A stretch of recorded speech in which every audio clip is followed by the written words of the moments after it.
Halo teman-teman orang muda. Kami dari Kacau.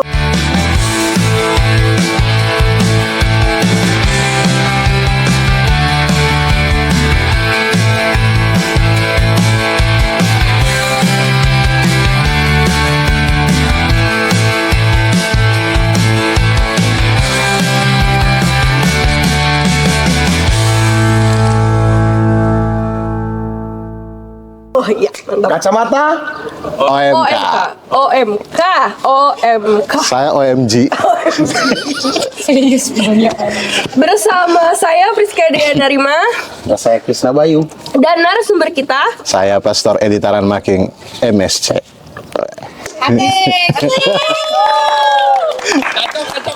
Kita mau ngapain nih? Kita nih mau bahas-bahas apa ya? Apa yang paling menarik nih? Saya Pastor. Apa tuh? Yang paling menarik kan? Aduh. Masuk. Ada pembahasan Pastor. Tapi takut Apa tuh? nanti diusir warga. Kalau cuma diusir nggak apa-apa, jangan Udah, dipersekusi. Oh iya, Oh, iya. betul. Masuk. Apa Ini nih, Bang? Pastor. Saya punya teman Nah, sering ke gereja. terus? Sering ke gereja sama saya. Tapi beberapa minggu terakhir suka ke gereja juga tetap. Tapi bukan ke gereja Katolik gitu, Pastor. Itu Beda jalan. ya padahal dia Katolik nih, Pastor. Iya. Tapi gimana tuh, Pastor? Teman dekat atau teman apa nih? Teman yang ada di sini juga, Pastor. Bombastic side eye. Ada aja orangnya di sini, Pastor. Ya, kalau dalam ajaran gereja Katolik mau bilang serius tidak juga, tapi maksudnya kalau survei terakhir itu kan ada orang yang pindah ke gereja, bukan pindah, masuk gereja sana itu karena ada yang saya main musik jadi saya ke sana. Saya ikut teman. Ada yang bilang saya mau lihat bedanya tuh kayak apa. Jadi orang lalu pergi istilahnya jajan. Jajan ya apa ya? Jajan. Jajan.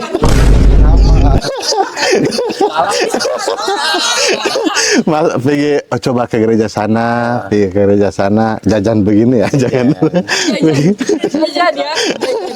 Pergi ke gereja sana, Jajan. pergi ke gereja sana, coba-cobalah. Coba, kayak gitu. Tapi yang paling penting sebenarnya mau bilang salah atau benar, yang kalau gereja Katolik ya pasti salah.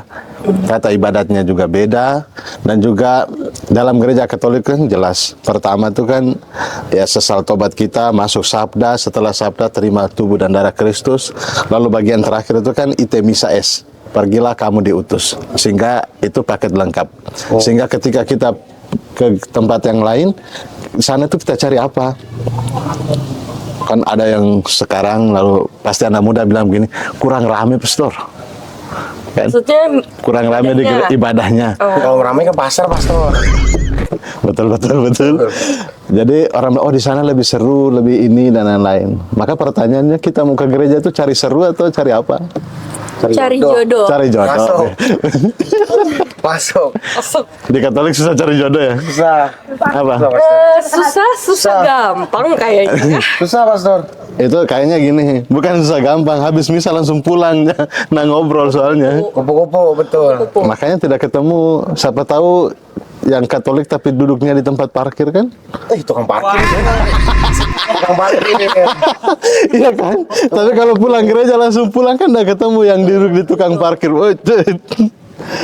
Jadi ya itu. Jadi pasti tidak benar. Karena sebagai orang Katolik ya kita mengaku iman kita, ya kita ketemu dengan Tuhan, ya masuk ke gereja Katolik.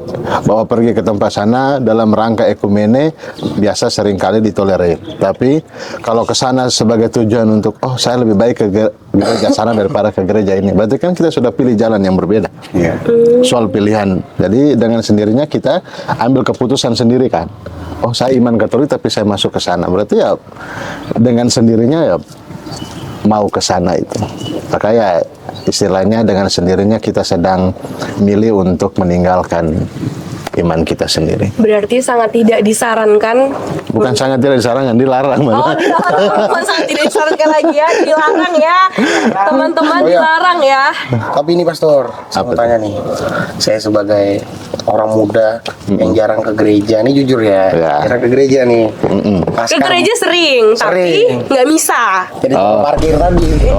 Gitu. Apa sih, Pastor? Sering kan kalau di luar-luar tuh ditanya apa sih bedanya Kristen sama Katolik? Nah itu saya agak susah jawabnya karena Ya. itu tadi Pastor. Karena Saya tuh jarang ke gereja. Jarang ke gereja, masuk. Faktor utamanya. Masuk. Oke. Ke gereja cari jodoh. Emang nggak jelas Pastor.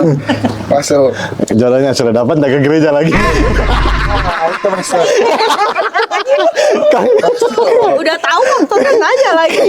Kan ke gereja cari jodoh, pas ke gereja dapat jodoh, nggak ke gereja lagi. Nah itu sudah. Ada tuh.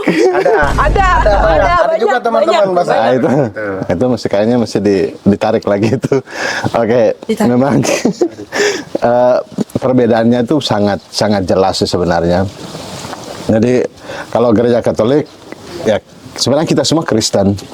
Tapi Kristen itu kan orang yang percaya sama Kristus.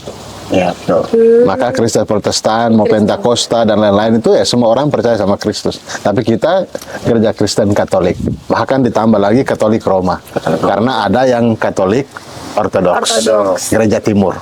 Maka itu jadi lebih jelas. Nah, perbedaan paling jelas itu ya pasti tata ibadatnya. Lalu juga hal yang paling mencolok sebenarnya itu hierarki. Hierarki tahu nggak apa hierarki? Apa Pastor? susah. KBBI-nya kurang. Susah. Jadi kayak soal hierarki gereja kita kan mulai dari umat Allah, diakon, lalu imam, uskup, lalu paus. Ya itu hierarki gereja Katolik. Soal kepemimpinan, takhta kepemimpinan. Paus menjadi wakil Kristus, meneruskan misi para rasul. Jadi rasuli sampai dengan kita para imam terus sampai di umat Allah. Itu mau mengatakan itu hierarki yang paling membedakan. Sehingga kita semua itu, kita kan kiblatnya hierarki, apapun semua ada di dalam hierarki. Sedangkan di dalam gereja Kristen Protestan pada umumnya, ataupun reformasi, gereja Pentakostal, itu kan tidak ada hierarkinya itu. Itu mau bilang tanya perbedaan, ya perbedaan paling mencolok itu. Yang kedua, soal iman ya, keyakinan atau dasar iman. Kita kan ada kitab suci, magisterium gereja, lalu tradisi. Tiga itu dasar iman kita. Sedangkan yang di dalam gereja Kristen Protestan dan lain-lain itu mulai dari sola fide, sola gratia. Jadi hanya karena iman, lalu kitab suci. Iman, rahmat dan kitab suci. Jadi pakai sola itu. Berat nggak? Berat. Tahu Pastor. Dia tahu. Berat nih. Jadi itu yang paling membedakan sih. Jadi macam sederhana saja, apa yang paling membedakan kenapa kita punya tradisi, magisterium dan kitab suci lalu membuat kita beda dengan mereka. Sederhananya itu kita misalnya Jumat Agung kita masih cium salib. Ada ibadat cium salib kan. Ya. Di dalam kitab suci kan tidak tulis umat Allah datang dan cium salib. Iya betul. Tapi itu muncul dari tradisi, kemudian diteguhkan oleh ajaran gereja. Maka kemudian dipraktekkan di dalam kita. Atau sederhana saja ada wiruk, ada lilin. Itu kan tradisi. Pastor, mau nanya berkaitan dengan salib. Oh ya. Itu kelihatannya ada perbedaannya juga kan Pastor. Kalau kita bertamu nih ke rumah teman yang Kristen Protestan Iya. dan Kristen Katolik, mungkin bisa kita lihat dari salibnya. Ya. Kalau salib yang Kristen Katolik itu kan ada Yesus atau ada orangnya lah Pastor. Kalau Kristen Protestan itu kan nggak ada Ya, tuh, Pastor. cuma salib tanpa korpus. Korpus itu ya patung Yesusnya yang digantung itu. Dan itu perbedaan paling mencolok dan orang pasti tahu kalau gereja yang tanpa korpus, oh ini pasti gereja Kristen atau Protestan. Kristen Protestan. Tapi kalau foto lalu ada korpus, oh itu pasti orang tahu ini gereja Katolik. Itu pasti yang umumnya orang tahu itu. Atau kita pakai kalung salib pun ada ada Jarang ke gereja, wajar. itu ada korpusnya. Nah, maka saya menjelaskan dari kita Katolik sajalah, karena kita tidak mendalami secara sungguh ajaran mereka, bahwa ajaran gereja lain ya, kita nggak bilang bahwa kenapa tidak pakai korpus. Dalam hal imannya itu jelas bahwa kita semua meyakini ketika kita semua pandang Dia yang tersalib, lalu kita tahu itulah ungkapan cinta yang paling mendalam. Kelas. Karena yang Tuhan Kelas berapa nih? Salah. di kitab suci Yohanes itu kan ditulis dengan jelas, orang yang mencintai sahabatnya atau apa itu kan menyerahkan nyawa untuk sahabatnya. Pengorbanan yang paling mendalam itu ya itu. Sehingga ketika kita semua lihat salib itu lalu mengingat betapa besar cintanya, tapi sekaligus mengingat betapa berdosanya kita sehingga Tuhan rela disalib untuk kita. Maka lalu muncul pertanyaan, kan Tuhan sudah bangkit, kenapa masih disalib-salib? Kan? Itulah salib itu untuk menghantar kita, pertama melihat betapa besar cintanya, yang kedua kita tahu bahwa kita itu bersalah dan berdosa sehingga Dia datang untuk menyelamatkan kita. Sebelum ada kebangkitan kan ada salib. Maka selalu dibilang tidak ada kebangkitan tanpa salib, tidak ada sukacita tanpa pengorbanan dan penderitaan. Oke, terima kasih kami dari 3 Kocak.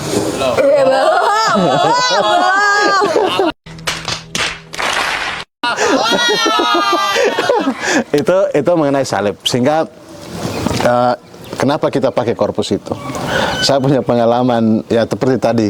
Orang pada umumnya kan tahu kalau ada salib, ada korpusnya berarti Katolik. Kalau tanpa ini berarti Kristen. Tapi sekarang kan tidak semua Kristen Protestan atau orang yang percaya Kristus lah. Iya. Itu tidak pakai korpus. Banyak yang sekarang juga pakai korpus. Iya, kayaknya kalung salib yang dijual juga kayaknya Iya. kebanyakan yang ada korpusnya. Ada korpusnya. Saya tahun berapa ya? 2012 atau 2013 itu tugas waktu masih frater itu kan kami dikirim ke stasi-stasi. Iya. Dan pemahaman bahwa yang ada korpusnya itu Katolik itu sebagai seorang frater juga tersimpan di kepala. Jadi pergi ke stasi itu kan belum tahu stasinya itu di kampungnya itu mana, gerejanya itu di mana itu belum tahu. Pokoknya cuma pergi. Nanti tanya-tanya orang ketua stasinya mana dan lain-lain. Jadi jalanlah, oh ada gereja gede nih. Ah ini kayaknya Katolik nih. Pas gini kan di belakangnya kan kayak nebak berarti pastor. nebak, posisi nebak. Di belakangnya kan kayak ada pastoran gitu kan. Di pintu pastoran itu ada korpusnya, salib. Lalu dengan percaya diri dong, turun dong. Wah ini pasti gereja Katolik nih. Belum lihat papan nama, wah ini pas jalan turun, tangga, pas angkat. Kenapa tulisannya pastori, bukan pastoran? Wah lain ini. Pastori itu ya pastorannya gereja Kristen itu biasa tulisannya pastori, bukan kalau kita kan pastoran. Iya. Wah, kayaknya beda ini, kayaknya bukan salah ini. Mundur teratur dong saya. Oh nggak masuk dulu. Nggak belum ketuk, mundur dulu. Kan Sebelum pas malu. coba dalam ketuk kan tulisan. Siapa Pastori. tahu typo pastor. Iya, Siapa pastor tahu. bener tuh. Harusnya pastor tanya dulu. Mundur dulu lah, tanya dulu lah. Sambil ngetik tuh. Sambil ngetik orang nulisnya. Pulang tanya, gereja Katolik mana dek? Oh di bawah. Waduh, langsung dong, putar haluan dong. Agak malu sedikit pastor ya. Itu bukan malu Gak sedikit apa-apa. ya, malu banyak ya sebenarnya. Pengalaman. Malu banyak. Pengalaman. Tapi itu pengalaman nyata bahwa di dalam pengetahuan kita bahwa kalau ada korpus Katolik, kalau tanpa korpus bukan Katolik. Bukan Katolik. Itu. Ya itu perbedaannya dan juga mungkin pemahamannya. Itu yang paling real sih, paling banyak, paling gampang terlihat lah. Berarti ada 3 kan tadi pastor. Hierarki, Ya. dasar iman, sama yang salib tadi. Itu Ya. ada lagi nggak pastor? Atau bentuk fisik. Kitab atau... suci lah, sederhana. Kita ada Deuterokanonika. Betul. Dan itu kenapa yang tadi bilang banyak teman-teman kita yang pikir, oh sama saja kok. Nah itu kan kadang tidak tahu hal-hal seperti tidak tahu hal-hal seperti ini yang kemudian pokoknya sama kok, habis bacaan khotbah seperti biasa kan. Kita ada komuni yang tiap hari kita tiap kali misa bisa terima. Oh iya tuh pastor, saya juga kadang suka ditanya, Rizka, kamu kalau tiap minggu ke Sorry, gereja. panas guys. Ya gitu karena syutingnya pagi jadi kreatif. panas oke. Ini nggak ada AC. AC. Ambruk lah. AC.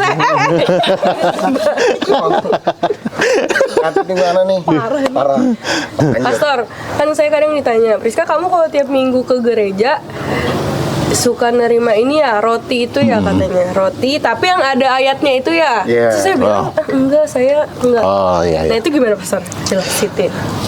Host di gereja Katolik itu jelas. Jadi tidak sembarang hosti. Hosti dan anggur itu masuk di dalam materi ekaristi. Kan di dalam setiap sakramen itu ada namanya materi dan forma. Materi itu bahan atau ini, lalu formanya itu kata-kata. Jadi kata-kata kita punya kan kata-kata institusi, inilah tubuhku, inilah darahku, itu kata-kata formanya. Kayak sakramen, misalnya sakramen baptis, materinya itu air. Formanya adalah aku membaptis engkau dalam nama Bapa dan Putra dan Roh. Kayak gitu. Itu jadi setiap sakramen itu ada materi dan forma. Oke, itu pertama. Tapi yang menjelaskan tentang tadi, di gereja Katolik itu hosti dan anggur itu tidak sembarang buat atau beli. Pertama itu misalnya materi hosti itu sendiri, itu gandum murni, tidak ada campuran lain-lain. Itu gandum murni. Lalu anggur juga anggur murni. Wow. Lalu dibuat oleh orang yang dipantaskan, orang yang dikuduskan. Maksudnya dalam keadaan bersih dan dalam keadaan layak. Suci berarti Pastor. Berarti Ya. nggak sembarangan orang buat memproduksi. produksi. Ya.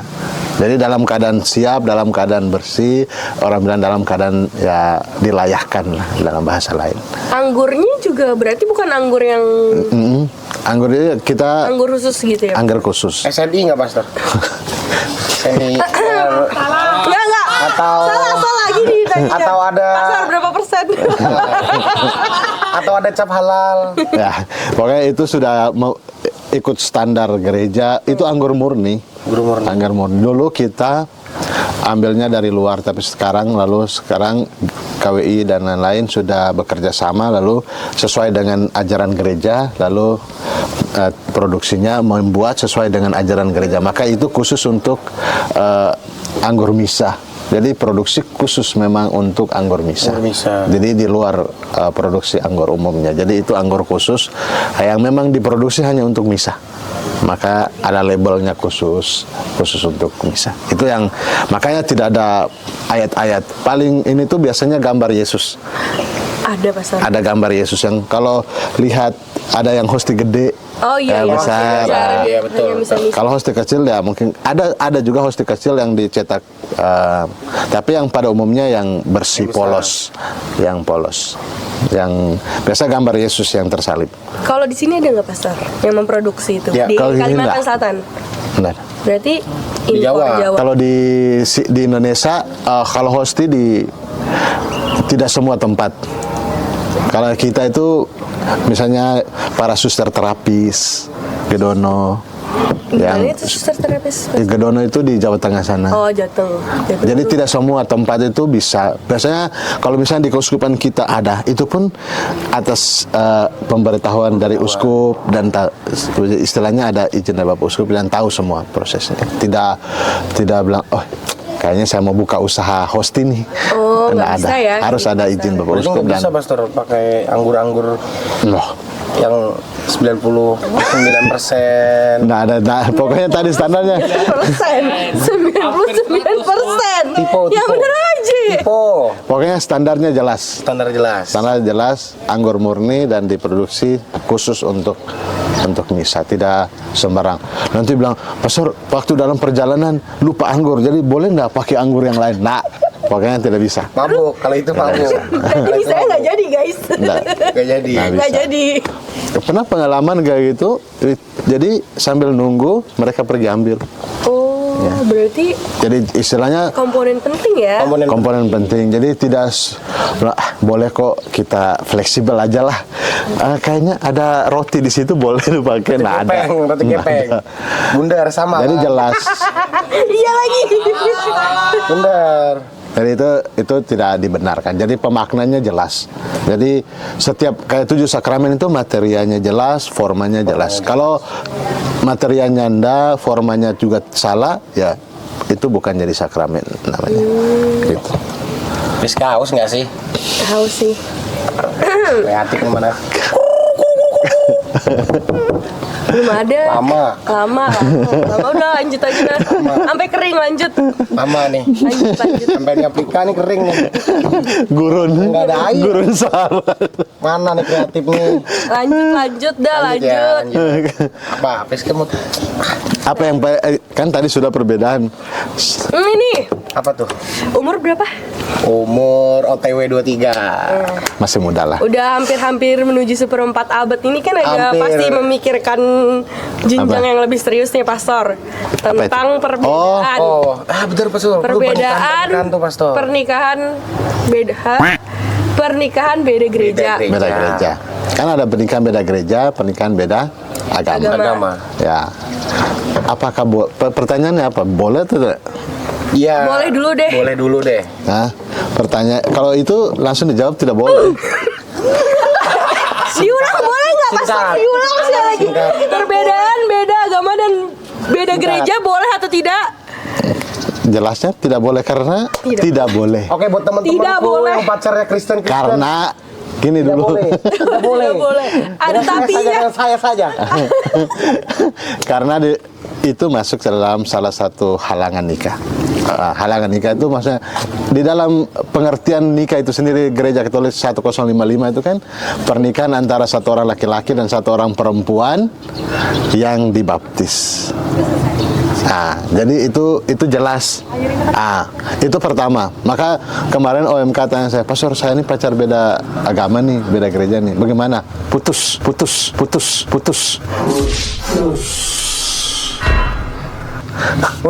Langsung gitu. Putus. Simpel. Lalu, tapi kan kami sudah ini bla bla bla bla. Kalau begitu pergi wartakan, ambil Markus yang bacaan yang kemarin, Markus paling bagian akhir itu kan, pergilah dan wartakanlah Injil, baptislah ia dalam nama Bapa Berarti dan harus Putra kita dan rangkul. Lalu titik ketiganya baru nikah beda gereja atau nikah beda agama. Kenapa gereja mengizinkan itu?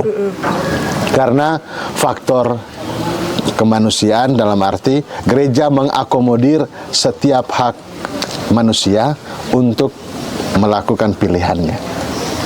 Jadi gereja mengakomodir itu bukan berarti boleh saja. Nah, itu masuk bukan berarti bebas. Masuknya tetap halangan, hanya karena gereja mengakomodir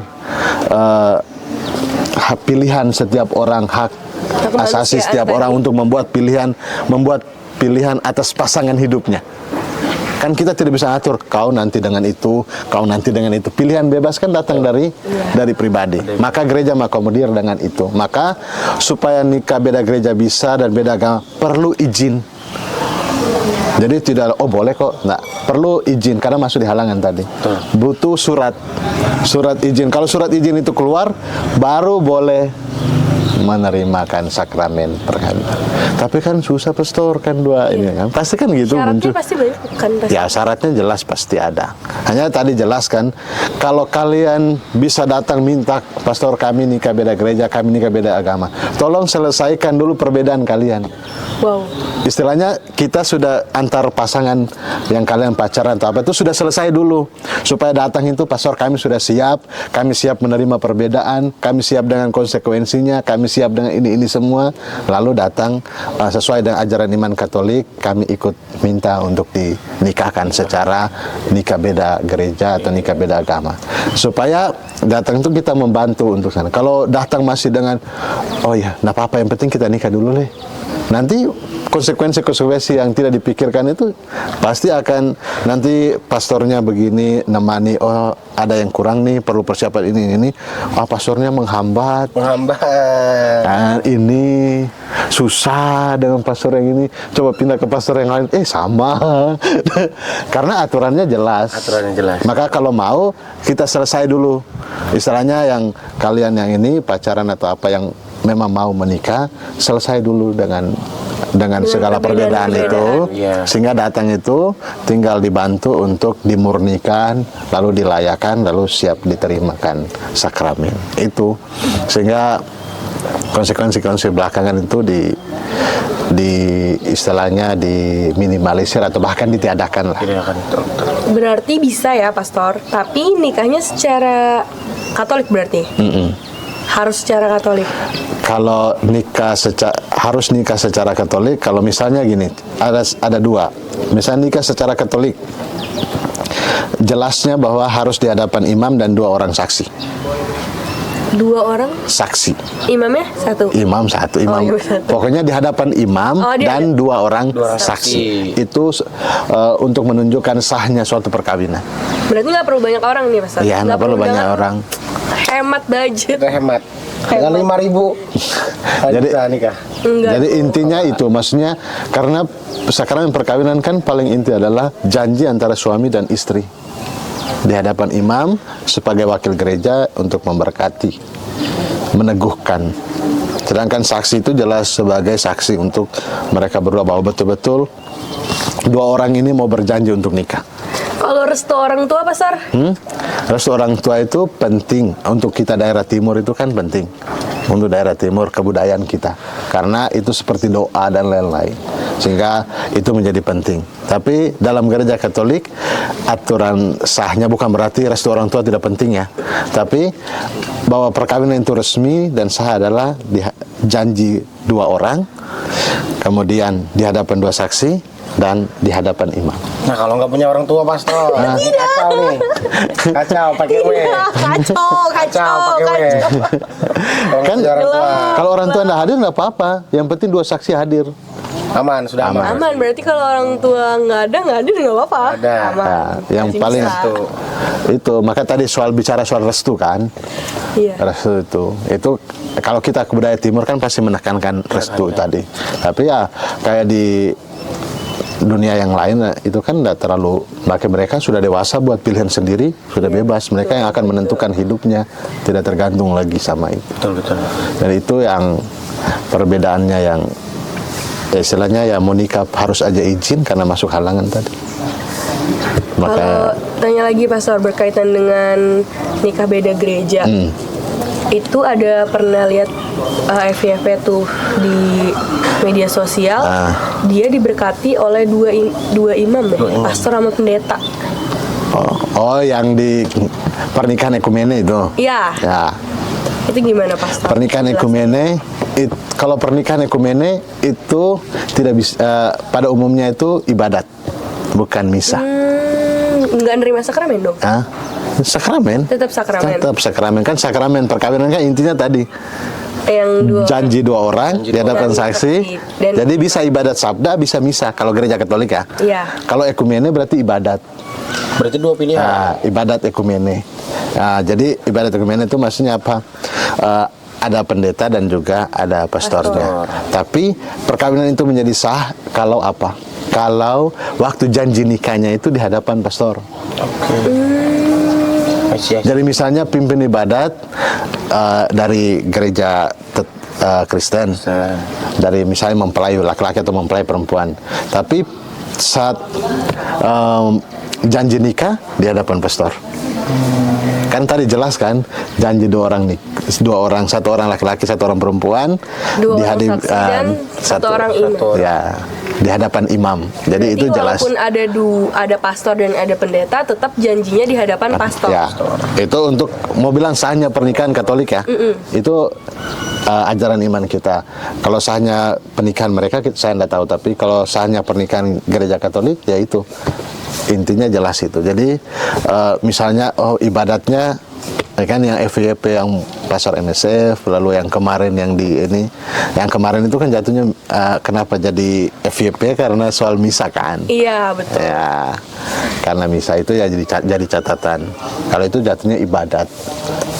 Terus kalau menikahnya secara Katolik, tapi salah satunya tetap Protestan dong, nggak berpindah ke Katolik kan, Ya. Pastor? Itu otomatis nggak nerima komuni dong? Nah, jadi dia kalau pas penerimaan komuni, yang mempelai yang Katolik aja yang terima. Oh, Makanya waktu kanonik, waktu ini tuh sudah langsung ditanya, kalian mau misa atau ibadat? Oh, iya. Kalau mau misa, siap tidak keluargamu ikut misa? supaya itu harus siap. Kalau tidak kan kita misa mereka cuma duduk nonton, itu kan ya jadi misa kita juga jadi ndak cuma mereka berapa orang yang ikut misa, tapi banyak orang yang lainnya tidak ikut misa kan ya. Maka itu jadi pertanyaan penting bahwa selain itu ada katekese dan lain-lain, tapi itu perlu penegasan. Waktu awal itu sudah ditegaskan sehingga yang teman-teman dari agama lain yang hadir pun tahu, oh iya ini sekarang kami lagi misa. Itu jelas. Itu kalau proses upacaranya ya. Iya, upacaranya. Misanya dan lain-lain. Terus untuk tempatnya nih Pastor, apakah pernikahan secara Katolik itu boleh di luar dari gereja? Soalnya kan ada nih beberapa orang Kristen, tapi nikahnya tuh kayak yang di pinggir pantai, kayak gitu-gitu Pastor. Liburan, kayak liburan, Di hotel. Iya kan, banyak kan yang kayak Pesta gitu. taman. Nah, Healing. iya, jadi kayak garden party Iya. gitu. Nah itu kan banyak yang nggak tahu juga tuh, Iya, betul, apakah itu Katolik boleh juga atau enggak kayak gitu. Kalau gereja Katolik sesuai dengan kadang ada peraturan dari ordinaris wilayah. Ordinaris wilayah itu uskup di keuskupan itu sekarang sudah dulu itu sampai pada titik kalau boleh itu sampai di kapel. Kapel itu gereja kecil itu. Iya, di kapel boleh ya Mas? Nah, sampai di kapel, tapi ada yang sampai kapel pun dilarang. Maksudnya kan soal katekese umat dan juga pewartaan kepada umat dan lain-lain. Sehingga kayak taman dulu kan, ini flashback ke belakang saja lah. Pastor dulu kan pernah yang di misa di pantai di Bali dan lain-lain. Nah itu kan boleh. Kenapa sekarang tidak lagi? Kan pasti ditanyanya gitu. Tapi yang intinya adalah sekarang ordinaris wilayah mengeluarkan pesan itu bahwa perkawinan semua di gereja. Berarti nggak boleh ya? Permisi. Oh, Lama nih, lama. Maaf. Lama. luar biasa ini. Gue pecat lo. Nih. Decul, Saya yang ini kan? tahu dong Decul. Ya Mbak. Ini apa, Dek? Ini apa nih? Ini air sehat. Oh, iya. Kalau ini energen. Ini apa nih? Air suci. Jadi guys, iklan bentar. Ini adalah Tumbler. tumbler Komisi Kepemudaan Keuskupan Banjarmasin. Branding. Oh, gambarnya kebalik, bro. Branding ya? Branding. Jadi buat teman-teman yang suka bawa air putih, Tuh. bisa beli tumblernya di. Ini tahan tsunami, Komika. tahan banting, tahan gempa, tahan dari omelan mamamu. Karena ini bukan Tupperware, jadi kalau Ya, hilang Tupperware, tanggung mamamu jawab menyesal pribadi. nanti. Dimarahin mamamu ini. Minum dulu. Ardere et lucere. Ardere et lucere. Artinya, Hah? Bayu coba apa? Ayo. Pastor. Kasih paham. Minum dulu kayak Pastor ya. Ya minum dulu lah. Minum dulu. Makasih ya BTW, makasih ya Decul. Yuk sama-sama Mbak. Salah. Panas, bro. Panas. Berkobar-kobar dan bercahaya. Ini ada pedes-pedesnya apa nih dia nih? Jahe. Oh, jahe. Yang penting jangan apa Anggur, jangan anggur. Jangan mulutnya yang Karena pedes. bukan misa. Iya, betul. Dan bukan. Ini ada juga nih topi Oh iya. Ardere et lucere juga. Jangan lupa guys, yang suka pakai topi bisa dibeli. Topinya homies banget. Homies. Ya, Berapaan Pastor? Harganya Pastor? ya nanti bisa hubungi kontak di bawah ini ya. Tolong editor ya, tulis kontak di Ini bawah. kontaknya nih. Kontaknya di sini ya, tolong ya. Sulit. Emang beban. Nyusahin ke editor. Siapa suruh? Siapa suruh? Jadi editor maksudnya. Oh iya. Sabar, minum dulu. Oh, minum lagi. Saya yang belum minum panas. Kan dibilang kepanasan nih, Cul. Maaf. Air hangat. Mana kreatifnya? Panas. Parah kreatif. Kualitasnya bagus. Ya, kualitasnya tahan. Tahan panas betul. Oh iya betul, berarti tahan panas. Iya tadi kan tahan panas, tahan banting, tahan tsunami. Tahan dari omelan mamamu. Camkan itu. Mamamu, bukan mamaku. Sudah Pastor, lanjut Pastor. Lanjut. Apalagi yang Apalagi nih. paling menarik? Balik ke perkawinan. Oh, Pernikahan Katolik itu cuma sekali kan Mas? ya betul. Kalau case-nya salah satunya udah dipanggil Tuhan duluan, apakah boleh menikah lagi? Orang boleh menikah lagi ketika ya seperti kalau ada cerai mati itu berarti karena meninggal Karena dunia. meninggal dunia. Ya. Jadi berpisah karena meninggal dunia. Maka pasangan yang itu entah istri atau suami dengan pilihan bebasnya gereja mengakomodir. Kalau memang dia membuat pilihan untuk menikah lagi, maka gereja mengakomodir itu. Ya.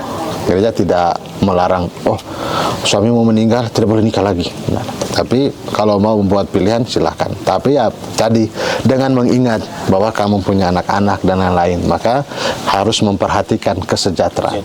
Karena salah satu bagian tujuan pernikahan itu kan kesejahteraan suami istri, lalu kelahiran dan pendidikan anak. Maka menikah lagi harus memperhatikan tadi soal kesejahteraan, tetapi juga untuk anak-anak dan pendidikannya. Sehingga menikah lagi adalah pilihan bebasmu. Boleh. Sedangkan yang lain, ya tadi pasti jelas dilarang kalau tidak ada cerai mati. Berarti sah-sah aja pastor ya kalau Kalau cerai mati, ya. suruh mama aku nanti kawin ini lagi. Jadi kalau mau nikah harus dipikir-pikir dulu. Iya, Karena cuma satu kali. Satu kali, betul. Kalau dia berpisah, pastor, tapi kan karena kita nggak boleh cerai nih, pastor, nggak bisa cerai kan, Nah. secara agama. Iya. Tapi secara sipilnya itu bisa diurus nggak, pastor? Dia Kalau sudah menemukan ketidakcocokan. Maka gereja itu selalu menganjurkan kalau ada sesuatu datang dulu ke gereja. Oke. Istilahnya ada perbedaan, mulai ada muncul ketidakharmonisan itu datang ke gereja karena ada bidang keluarga, ada konseling keluarga yang dari komisi keluarga dan lain-lain. Di setiap paroki itu kan ada keluarga dan lain-lain. Sehingga itu yang bisa mengingatkan. Yang bisa mengingatkan. Supaya membantu. Tujuan ketika orang datang sharing adalah membuat supaya mereka itu bersatu kembali, apapun caranya. Sehingga itu menyatukan mereka. Karena apa? Ya tadi pentingnya di dalam gereja Katolik satu hal yang bagus itu apa? Kita tuh punya penyelidikan kanonik. Itu dalam perkara Katolik. Sehingga di penyelidikan kanonik itu bukan soal ujian, tapi ditanya soal benar-benar siap nggak menikah. Kalau mau menikah tapi pastor saya menikah tapi ada syarat. Syaratnya apa? Itu ditulis. Karena itu yang menjadi titik. Oh, kamu menikah kemarin ada syarat kan? Iya. Kalau begitu, kamu harus jalani. Kalau syarat itu tidak terpenuhi, langkah 1, langkah 2, langkah 3 dan lain-lain. Nah, makanya itu kemudian kalau menikah ada syarat itu dalam penyelidikan kanonik dan lain-lain kan itu masuk di dalam catatan. Karena kalau datang untuk bilang oh kami berpisah dan lain-lain itu kembali ke penyelidikan kanonik. Kemarin kan kamu mengatakan setia seumur hidup dalam susah, untung dan malang. Kenapa sekarang susah kamu bilang mundur? Itu kan. Maka itu penyelidikan kanonik menjadi penting untuk gereja Katolik. Kalau pembatalan pernikahan, pastor? Ya, pembatalan pernikahan itu misalnya yang paling sederhana itu karena tujuan perkawinan tidak tercapai. Contoh sederhana adalah kelahiran dan pendidikan anak. Ternyata dia mandul. Tapi sebelumnya Sebelumnya tidak tahu. Oh, sebelumnya tidak tahu. Tidak tahu bahwa dia mandul. Maka yang paling penting itu adalah tadi kasih tahu ke pastor atau datang ke gereja supaya difasilitasi. Ada orang yang memang karena mandul tapi mereka saling menerima, toh bahagia aja sampai terusnya, lalu adopsi anak. Betul. Konsul. Tapi ada yang kemudian memilih bagaimana dan semua dibantu sampai memutuskan bahwa oke, berpisah karena tujuan pernikahan tidak tercapai. Atau lainnya, sederhananya gini, tujuan pernikahan jelas tadi. Kami menikah, semua normal ini. Tapi sejak pernikahan itu tidak ada konsumatum. Konsumatum itu tidak ada relasi seksual suami dan istri. Itu batal dengan sendirinya. Karena pernikahan yang menjadi sempurna ketika ada istilahnya ya itu hubungan suami istri. Karena tujuan pernikahan adalah kelahiran anak. Cara untuk ada kelahiran anak dalam rumah tangga ya itu Dan itu ungkapan relasi cinta yang paling dalam antara suami dan istri. Sehingga kalau tanpa itu lalu batal. Ya, di luar ada syarat, di luar ada yang karena kematian tadi dan lain-lain. Ya maka itu prosesnya panjang dan lain-lain. Untuk Itu harus dapatnya melalui gereja dan juga catatan sipil ya. kalau gereja sudah keluar baru boleh. Tapi fakta sekarang itu orang ke catatan sipil dulu baru datang ke gereja. Berarti itu fakta yang salah ya, Pastor? Salah. Dan ketika di sana sudah cerai tapi di gereja tidak bisa dibatalkan. Karena tidak ada alasan yang paling mendasar untuk bisa membatalkan pernikahan itu. Alasan mendasar kan tadi saya sudah bilang karena kematian, karena tujuan pernikahan tidak tercapai. Kayak gitu. Itu yang jadi jelas. Jadi alur yang benar harusnya ke gereja dulu, konsultasi, Ya, betul. baru ke Dicari catatan sipil untuk mensahkan secara negaranya. Kalau apanya sudah keluar kan lebih enak. Betul. Seperti itu. Sudah lumayan ya. Ya lumayan lama Pastor. Lumayan. Terima kasih kocak kita, kocak. Kacau, Kacau. Kacau bro, kacau. Kacamata. Oh, MK. Jadi Oke, kalau itu pesan untuk yang jarang ke gereja. Oke, siap. Ini terakhir Pastor berarti ya? Ya. Pesan untuk yang jarang ke gereja. Itu ada seorang kakek-kakek yang sudah tua, matanya buta, tapi dia setia sekali pergi ke gereja. Terus anaknya, cucunya yang tidak suka ke gereja tadi tanya, buat apa ke gereja? Sampai sana opa buta, nggak lihat apa-apa. Tapi tuh kesana aja dengar juga pasti telinga sudah mulai berbudak, dengar apa juga dan lain-lain. Terus opanya bilang begini, sekarang kamu ambil bakul itu kayak tempat untuk ambil pasir, kamu pergi ke sungai, ambil pasir di sungai, datang tuang, pokoknya sampai berapa kali, pokoknya ambil terus. Terus opanya cuma bilang, coba kamu lihat bakul tempat keranjang yang tempat ambil pasir tadi, lebih bersih dari sebelumnya tidak? Jadi kadangkala kita datang ke gereja, orang pikir biasa saja. Tapi ketika kita datang dengan penuh iman, mungkin datang kornya kurang bagus, mungkin kadang khotbah tidak sampai di hati kita, tapi sabda itu yang kita dengarkan tiap hari, ekaristi yang kita terima dan lain-lain itu dengan iman maka perlahan-lahan memurnikan kita, memurnikan kita untuk menjadi lebih baik. Maka Santo Agustinus bilang apa? Seorang kudus itu punya masa lalu, seorang pendosa punya masa depan. Punya masa depan. Jadi nggak kuat dong. Seorang pendosa punya masa depan, maka ada kesempatan, maka datang murnikan, rajin-rajinlah ke gereja untuk bisa ngalami ya. Mungkin kali pertama rasa bilang oh biasa saja, tapi kalau ketika bisa datang dengan penuh iman dan cinta, maka pasti dapat berkat. Maka jangan kalau ke gereja jangan bilang berapa lama misanya, tapi tanyanya berapa banyak cinta saya di gereja. Wah, masuk. Banyak Gitu. Cinta-cintanya tuh banyak Pastor. Jangan lupa cinta imanmu. Banyak ya, hari ini kita mendengarkan ilmu-ilmu yang sudah dibagikan pastor. Ilmu padi. Menunduk. Ilmu padi. Ilmu padi abangku. Jadi apa nih Bang? Tadi udah ngomongin perbedaan antara Katolik dan Protestan. Kristen Protestan. Tuh berarti habis ini kita kalau ditanya orang harus udah bisa jawab. Betul. 3 poin penting tadi perbedaannya antara hierarki, dasar iman, dan salib. Benyul. Lalu tadi perbedaan apa nih? Perbedaan nikah beda gereja ya. Beda agama. Beda agama juga beda udah gereja. dibahas. Lalu tips and trick kalau malas ke gereja, jadi sudah ada quotes-nya juga ya tadi ya. Marah di roasting. Nah. Karena kejujuran maka di roasting. Iya kita harus di zaman sekarang kita tuh harus ya jujur lah, ya, jujur adil.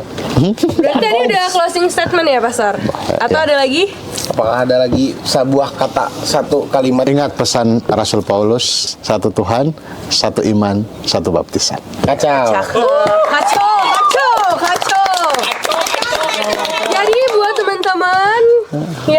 request Ya.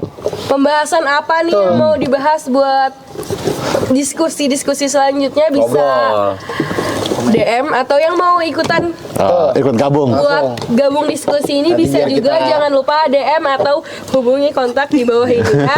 Bisa di sharing-sharing ya. Ya. Oh, Kalau mau sharing bersama boleh. Oh Boleh. iya betul, boleh banget. Boleh. Jadi pokoknya dan juga jangan lupa harus ditonton ya. Ini karena sangat bermanfaat. ya. Biar jadi kacau. Biar jadi kacau. Jangan lupa ini kalau mau yang hangat-hangat Dan topi, Topi ini dan tumbler. tumbler. Ini yang plastik, ini yang stainless. Stainless. Tahan panas. Terutama keuskupan Banjarmasin karena ini moto Bapak Uskup kita. Ardere et Lucere. Ardere et lucere, bercahaya dan Adere berkobar-kobar. Berkobar-kobar. Nyala, Nyala bangku lagi. Bangku lagi. Nggak selesai nih. Oke, sampai jumpa. Bye. Kacau. Ulang-ulang. Saya begini, Bang. Masuk. Saya gini, Bang. Masih kacau.